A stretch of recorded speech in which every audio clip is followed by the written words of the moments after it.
এই ম্যাম কি জানেন কই চলো আমরা দুজন মিলা ভূতরে কেলাই গোলার কথা বলি মারতে হবে ম্যাম বলেন ম্যাম ও কিছু আমারে কেলাবি আমি এমন কিছু ম্যাম আপনাকে কেলাই তো কইছে বাবার ইচ্ছা ছিল বাবার ইচ্ছা ছিল এক মিনিট আমার কথা শুনো। আমার পায়ে ব্যথা পাইছি তখন লাগে মারামারি করতে যাবো পাটি হ্যাঁ দিব আস্তে আস্তে আস্তে নরম পা আমাকে মারতেছে এরকম মেসেজ ঠিক আছে আমার সাথে গলা ব্যথা আছে হাত চিপে এই কত বড় খারাপ ভূতে নাকি গলা টিপে মাইরা ফেলবে গলা ব্যথা থাকলে ঠিক তো অলরেডি পড়ছে আর কত বলবে এই যে আমি হাত চিপে দিচ্ছি এখানে অনেক গরম আমরা উপরে যাব আমাকে উপরে নিয়ে চল আসুন আসুন চলো তুলে নে করে নে ম্যাম ভালো মতো নাও ফালাই দিছে কিন্তু দুধ আপনার তো ডাইট কি করা কি কি বুঝি নাই না আমি বলিনি আপনার ডাইট করছেন আমি পারফেক্ট আছে যাও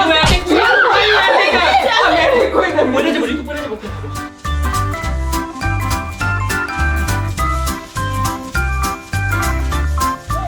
এই ভূত, আরে ওকে ভূত।